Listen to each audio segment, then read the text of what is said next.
right. Hi, roommate. It's Miss Moline and Blue and Matthew, and we are in the teaching shack. So we have kind of converted, I know that you guys know about my shack. So our shack is being converted a little bit to a classroom for me to do our math videos. So we thought that we would film Humphrey here tonight, okay? So remember, we're starting our new one today, Mysteries According to Humphrey. All right, here we go. Chapter 1. The Case of the Mysterious Detective. Outside, the sun was shining, but inside room 26 of Longfellow School, it was a dark and stormy night. Mrs. Brisbane, our teacher, was reading us a fur-raising mystery story from a big red book. A mystery is like a puzzle. It can be something unsqueakably scary, like a thing that goes thump in the night, or a mystery can be something ordinary, like what happened to Mrs. Brisbane's glasses. Sometimes our teacher can't find her glasses, and they're right on her head. Even though my classmates and I can read by ourselves, we love having Mrs. Brisbane read to us. It is surprising that I can read because I am the classroom hamster, but I am also smart if I do say so myself. As I listened, I climbed up to the tippy top of my cage and looked out at my classmates. When school started in September, they were all mysteries to me. I didn't realize that at the beginning of the school year, a new class comes in, a class of total strangers. It's taken me a while to figure out why Hurry Up Harry is late so often and why Slow Down Simon moves so fast. I learned that Rolling Rosie's wheelchair doesn't slow her down a bit. And I learned that Helpful Holly is sometimes too helpful Holly. Now, it's October. I'm still getting to know some of the students who sit on the opposite side of the room from my cage. I haven't figured out why Do It Now Daniel D. always puts things off and why Stop Talking Sophie Kaminsky has so much trouble being quiet. In time, I hope I'll solve those mysteries too. I guess being a classroom hamster is a lot like being a detective. A detective is someone who solves mysteries. The story Mrs. Brisbane was reading was about a detective named Sherlock Holmes, who was one smart human. In his picture on the cover of the red book, he wore a strange-looking hat. Mrs. Brisbane said it was called a deerstalker hat. She also said he sometimes played the violin to help him think, which made me wish I had a violin of my own. There were a lot of stories in the book. This puzzling mystery had to do with a man with flaming red hair named Mr. Jabaz Wilson. He came to Sherlock Holmes and explained something strange had happened to him. It started when he saw an ad in the newspaper for a job that was only for a person with flaming red hair. I guess that's why the name of the story was The Adventure of the Red-Headed League. Mrs. Brisbane asked us, why would they only want someone with red hair? Kelsey Kirkpatrick's hand shot up so fast she almost hit just Joey, who sat next to her. Please be careful, Kelsey, Mrs. Brisbane said. So what do you think? Kelsey said, they must be looking for somebody smart. Everybody knows that redheads are the smartest people. My classmates all laughed because Kelsey has red hair. Naturally, she would think red-haired people are the smartest. Mrs. Brisbane laughed too. Kelsey, some red-haired people are very smart, but I don't think that's the reason. She asked if we had any other ideas. I thought and thought. If the job needed someone smart,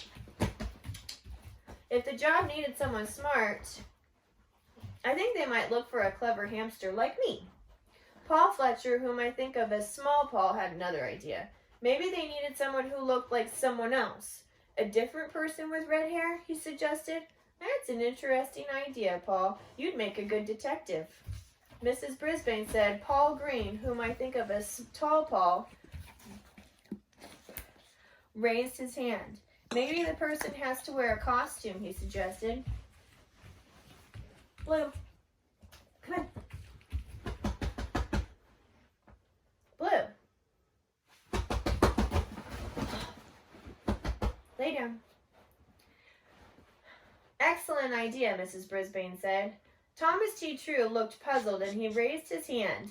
It is a true story. Is it a true story, he asked. I mean, is Sherlock Holmes a real person? Mrs. Brisbane smiled. No, It's a made-up story, but Sherlock Holmes almost seems like a real person, and he's been popular for many years. When he solves a mystery, he looks for clues. She explained that a clue is information that helps you solve a mystery, and Sherlock Holmes was always looking for clues because a good detective always has to be sharp-eyed. Mrs. Brisbane read some more. The red-haired man got hired, but it turned out that the job was nothing more than copying out the encyclopedia every evening. What a strange job. Why would anyone need someone to copy the encyclopedia? And why did the person have to have red hair? This was a mystery indeed. Suddenly, Mrs. Brisbane stopped reading and closed the book. Eek! I squeaked. My classmates all groaned and begged her to read more, but it was almost time for the afternoon recess. When you come back, I'll have a different kind of mystery for you, she said, which got us all excited again. Soon the classroom was empty except for Og the frog and me. Classroom pets like us don't get to go outside for recess. Once we were alone, I squeaked to my neighbor who lives in the tank next to my cage. Og, why do you think that the ad asked for someone with red hair? He splashed around a little in the water side of his tank and then leaped up and said, boing, boing! He sounds like a broken guitar string, but he can't help it. It's just the sound he makes. I guess Og doesn't know how much about red hair. He doesn't have any hair or fur at all, and he is very, very, very green. I don't have any ideas either, I said, but I'm sure going to think about it.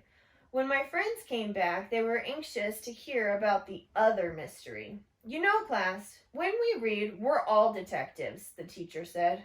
We all looked puzzled. Sometimes we come across a word we don't know, right? She asked. Everyone nodded, including me. So to figure out what the word means, we look for a clue, Mrs. Brisbane continued, just like Sherlock Holmes. Try this sentence. Then Mrs. Brisbane wrote something very mysterious on the board. The twins look so much alike, I was pie-whacked when I tried to tell them apart. Pie-whacked? That word had never been on our vocabulary list. Lots of my friends giggled when they saw the word. Who knows what pie-whacked means? Mrs. Brisbane asked. Thomas raised his hand. I think it means hit someone in the face with a pie. Everybody laughed, including me, but that didn't make much sense in the sentence about the twins. Let's try again, Mrs. Brisbane said. She wrote another sentence. The rules of soccer can be very pie-whacking if you've never seen a game before. This time, more students giggled. Pie-whacked? Pie-whacking? What was she trying to say? Were the pies flying at the soccer game? Look at how the word is used in the sentences and to get some clues, she told us. Mrs. Brisbane wrote one more sentence on the board. When the teacher put the wrong answers on the board, there was a lot of pie-waction in the classroom. Pie-waction? Was there a pie fight in the classroom, or had my teacher lost her mind? I'm confused, I blurted out, even though all my human friends heard was squeak. Confusion! Slow down, Simon shouted. I'm sorry to say he forgot to raise his hand before speaking. Confused, Too Helpful Holly said. She raised her hand, but she didn't wait for the teacher to call on her before speaking. Let's see if that word works, Mrs. Brisbane said with a smile. The twins look so much alike, I was confused when I tried to tell them apart. That worked for me. How about the rules of soccer can be very confusing if you've never seen a game before, she continued. And finally, when the teacher put the wrong answers on the board, there was a lot of confusion in the classroom. Now I was positive that pie-whack meant confuse. For your homework tonight, there are 5 more mystery words to figure out, she said as she handed Rolling Rosie the homework sheets to pass out. Unfortunately, Rosie didn't give me one, so I couldn't see what the mystery words were. I tried making up my own words like flapple and scare it, but they just made me hungry.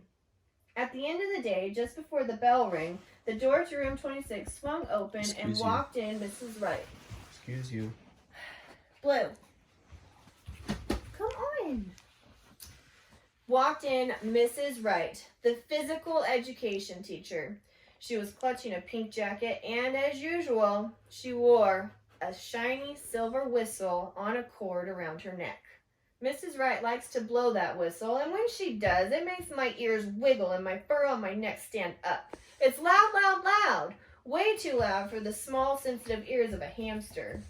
Mrs. Wright also likes rules. Okay, she loves rules. I can understand why someone who teaches children to play games would love rules, because rules are very important in games. But to squeak the truth, I think she loves rules just a tiny bit too much, and I think Mrs. Brisbane agrees with me. Yes, Mrs. Wright, our teacher asked. Mrs. Wright raised the pink jacket up high. I believe this belongs to one of your students, she said. Normally, I would put it in the lost and found in my office, but her name was inside, and I thought she might need it. It's quite chilly out there. Phoebe Pratt. Poor, forgetful Phoebe looked embarrassed as she walked over to the jacket. Sorry, Mrs. Wright, she said. Students must be responsible for their belongings, Mrs. Wright said. You'd be amazed at what treasures I have in the lost and found. Thank you, Mrs. Wright, Mrs. Brisbane replied. Mrs. Wright paused at the door and fingered her whistle. I steered myself for a loud blast, but luckily she walked out the door silently. Thomas T. True waved his hand and Mrs. Brisbane called on him. Don't go to that lost and found, he said. I went there last year and it was a very scary place. Now, what was scary about it? Mrs. Brisbane asked. Thomas's eyes grew wide. There are creepy things like spider webs and claws. I felt a shiver. Some of my classmates giggled. Oh, and a dead snake. Thomas stopped and thought, maybe it was alive, but I'm pretty sure I saw a severed hand. I felt a quiver. There were gasps and more giggles, and some of my friends went, ew! Mrs. Brisbane walked between the tables towards Thomas. Are you sure that's true? Yes, ma'am, he said. At least that's what I remember. Well, I don't think Mrs. Wright would keep any of those things in her lost and found, Mrs. Brisbane said. Maybe you just imagined it. Thomas thought for a second. Maybe, but I don't think so. Suddenly, the bell rang and my friends jumped up from their chairs. Slow Down Simon was the first one out the door, and my other friends were close behind him. After all, my classmates had left room 26. Mrs. Wright came back in. That Phoebe is quite forgetful, she said. Have you noticed? Yes, I have. We're working on it, Mrs. Brisbane said. I'd certainly figured out that Phoebe had a problem remembering things like homework and lunches, but I hadn't figured out why. All I really knew about Phoebe was that she lived with her grandmother, who seemed like an unsqueakably nice human. Mrs. Wright nodded politely and headed for the door. But before she left, she turned and said, Please try to encourage your students to visit the Lost and Found. It's right in my office, inside the gym. I'll do that, Mrs. Brisbane said. Mrs. Brisbane tidied up her desk for a few minutes. Then she wandered over to the table where Og and I lived, next to the window. Have a good night, fellows, she said. I hope today wasn't too pie-whacking for you. See you in the morning. She laughed and then she left, just like another day. See you in the morning. That's what she always said. I remembered it so well. Later that night, Aldo came in to clean the room, as he always does. Never fear, 'cause Aldo's here, he boomed. Then he laughed, which made his big furry mustache shake. He went right to work, moving the tables and sweeping the floors, humming a happy-sounding song. When he got close to Mrs. Brisbane's desk, he stopped and picked up the red book. Hey, Sherlock Holmes! I love these stories, he said, thumbing through the pages. I remember that one about the red-headed guy. Tell me what happens, I shouted. Even Og splashed around in his tank. Boing, boing, he twanged. Sorry, I don't have time to read it to you, he told us. Too bad you can't read it yourself. Aldo probably knows me better than any of my human friends, but even he doesn't know that I can read. It's not easy for a small hamster to read a big, big, big book. That's why I like it when Mrs. Brisbane reads to us. I decided I could wait until the next day to hear her read more of the Red-Headed League. But it was nice to know that Aldo liked Sherlock Holmes as much as I do. After Aldo left, the room was silent. Og didn't splash. He didn't even say boing. What was he thinking about? We're good friends, but Og will always be a mystery to me. Humans are also very mysterious to me. I've learned a lot about them, but there are still so many things I don't understand. I took out the little notebook I keep hidden behind my mirror and started scribbling in it with my tiny pencil. Mysteries about humans. Why do they keep odd and unpleasant pets like dogs and cats when they could have a very nice hamster like me? Why do they throw bits of leftover food away when they could store it like I do, in my bedding or in my cheek pouch? Where are humans' cheek pouches? Why do humans laugh when they talk about poo? especially my poo. Mysteries about frogs. Why don't frogs have fur or even hair? Why can't frogs just act a little more like hamsters? I wasn't sure those mysteries would ever be solved. Here you go. Humphrey's Detectionary. That's going to be at the end of every single chapter of this book. Humphrey's Detectionary. Even smart detectives like Sherlock Holmes can't solve a mystery without a clue. Chapter 2, you guys. Tomorrow, that's when the plot starts to thicken, so you'll have to tune in. The Case of the Missing Misses. All right. Good night, guys. I'll see you tomorrow.